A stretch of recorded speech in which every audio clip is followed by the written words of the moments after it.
are back for another YouTube video. I've been asked to do a couple more of these videos, so I thought I'd actually make an effort, you know? Today is Sunday and it is a leg day. The reason why I am doing legs on a Sunday is one, because it's leg day. And two, because I'm having a little bit of a personal thing done tomorrow, which I will share as a YouTube video for you all to see. It's something that is purely selfish for myself, and I've been wanting or trying to get this arranged for the last year, but you know, COVID being the bitch that it is has stopped me from doing it. So I will obviously let you know about everything, but it's very exciting, and it shall be in the next upload of the video. So I'm heading up to Strength and we are going to do a leg day from there. I'm probably not going to film a big session of the legs. I might just do like some little talkie points and things like that, but to be perfectly honest with you, I find it quite boring when everything is literally just like, oh, let's just video training, and let's not do anything else about it, you know what I mean? So I'm not going to do a lot of videoing of legs, but you know, I'll do little bits and bobs here, there and everywhere, realistically. So I hope that you are going to enjoy this beautiful sunny day, because I certainly am doing legs, and then I will catch up with you at the gym.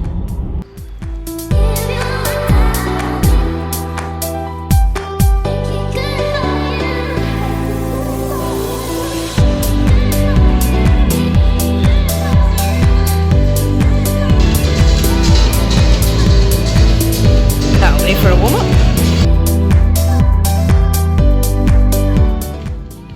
So the first exercise that we're doing on this particular leg day is going to be the Nautilus glute drive.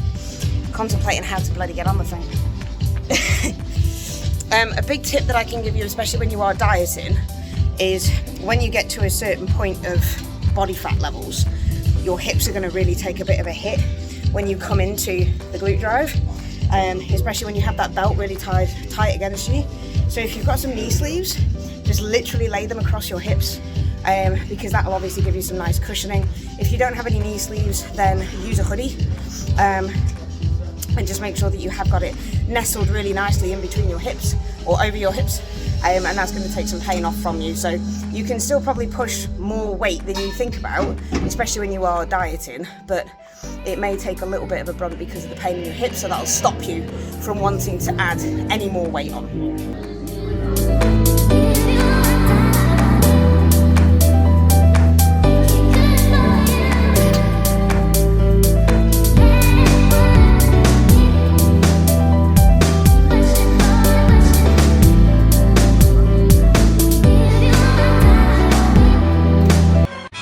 Hours later.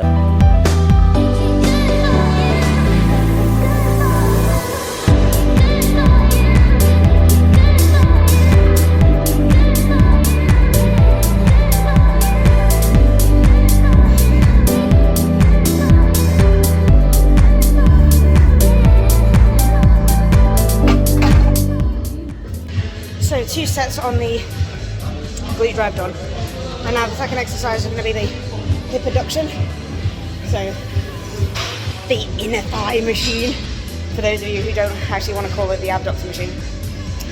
Now the trick is on this one is basically to start off quite light, because if you actually cause tension and let the middle part of the abductor machine touch together, you lose all tension on your actual adductors itself, and the whole point about building muscle is to actually maintain that tension. So this is one of the exercises that I see a lot of people doing wrong, and I see a lot of women who just go too light, and they just basically go in and out and in and out and in and out, and then just holding their phones and texting people or being on social media. You know, leg days, women especially, you need to be able to work legs hard, and if you can actually sit on a machine and text somebody or scroll through the socials as you are performing that movement, you're not working hard enough. Now a lot of ladies who come to me, they basically say that they want to improve their legs because that's where we hold all of our body fat at the end of the day. You're only going to improve your legs if you work them hard. So work them hard, work them smart, and do it with intent. I'm not actually going to record the adductor machine because angles are just freaking awful. You know, first of all, you're like this, but then second of all, it's just like spread eagle. So we're not going to record this one, but it's just some helpful tips in terms of do not let the pads touch together in the middle. Keep the tension on your adductors at all times.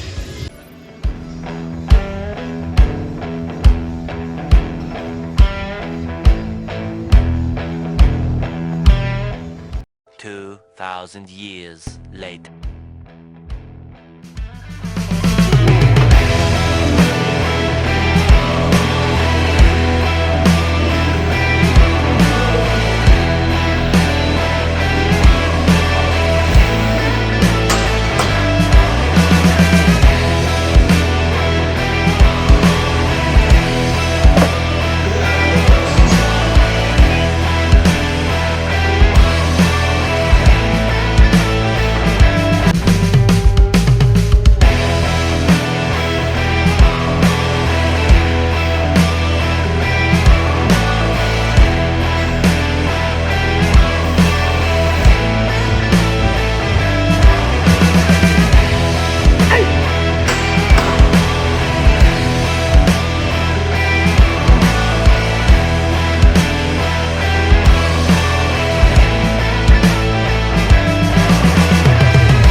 So that's the leg press done. Oh, I actually didn't record my top set, which was a bit upsetting. But basically, 4.5 plates aside, which is 220 on there, and then a 53 kilo sled. And basically I built up, in terms of a pyramid, to do one balls out set, which was a rest pause set. So I hit 10 reps, then rest pause, then hit 4 reps, then rest pause, and then hit 3 reps. So it's just a higher rep, higher intensity set that we're looking at doing on the leg press. Next time I will record it. As you can see, I'm a bit flush now.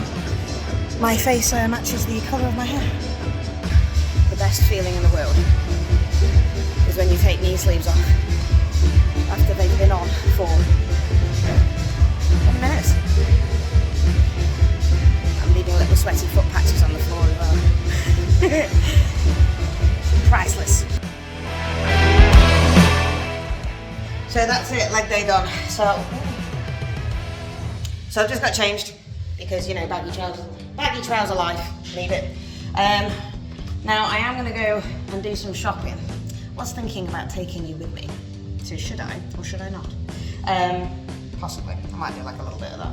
But basically, I just wanted to give you an insight into what I do as soon as I leave the gym.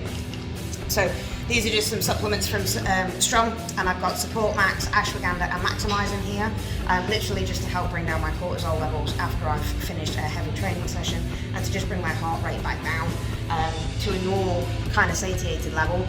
This basically, in terms of all the scientific shit, brings down all of the stresses and highlights or elevates your parasympathetic nervous system, so you can actually digest your food a little bit better. So you know the whole thing about fight or flight and rest and digest? This helps rest and digest. And as we're nearly going to get crushed by a heavy bar, that is the fight or flight. So I'm going to down these, I'm going to go to the shops, and then I'm going to go back home, and you can see my post-workout meal of peace, which you probably already know what it is, but video, right? So walking around as the you're going to laugh at me, right? You know, I said that there was something that was really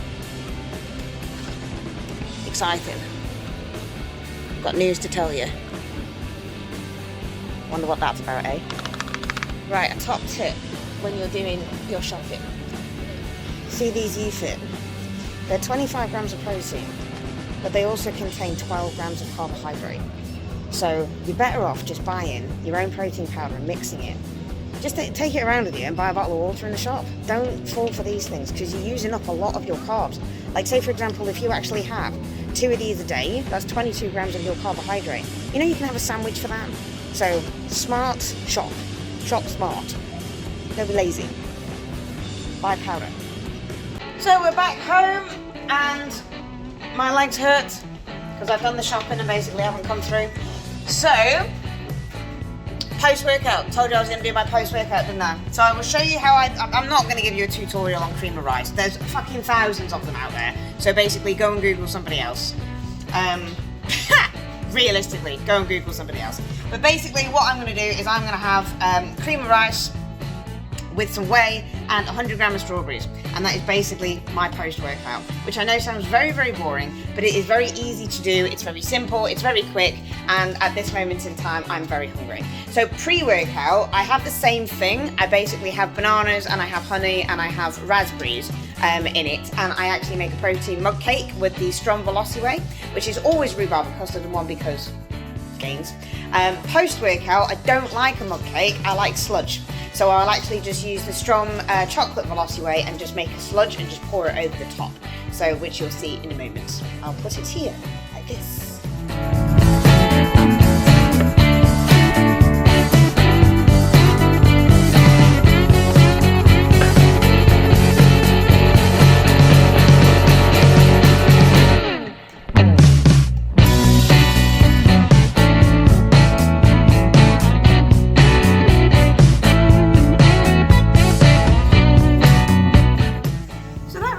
Conclude my video, to be honest.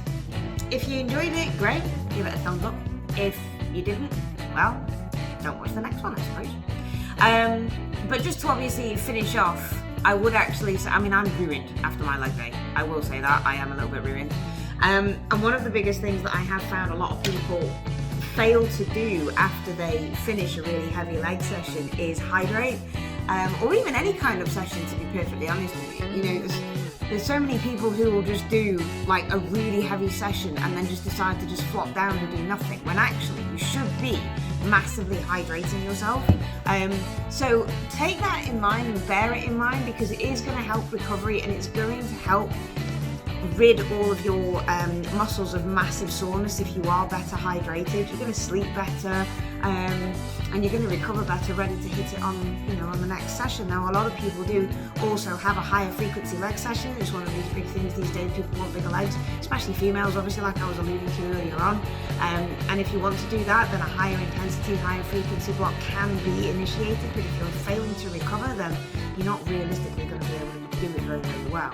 So train to the highest intensity that you can, but recover just as hard as you train. And that means having your hydration and your nutritional point. So I really do apologise about my head and completely on my face. It's just one of those, I think, today. So thank you for tuning in. Like I said, if you did enjoy, give it a thumbs up, give it a comment, give it a like, a share, and all the other crap that you do on YouTube. And I will see you in the next video.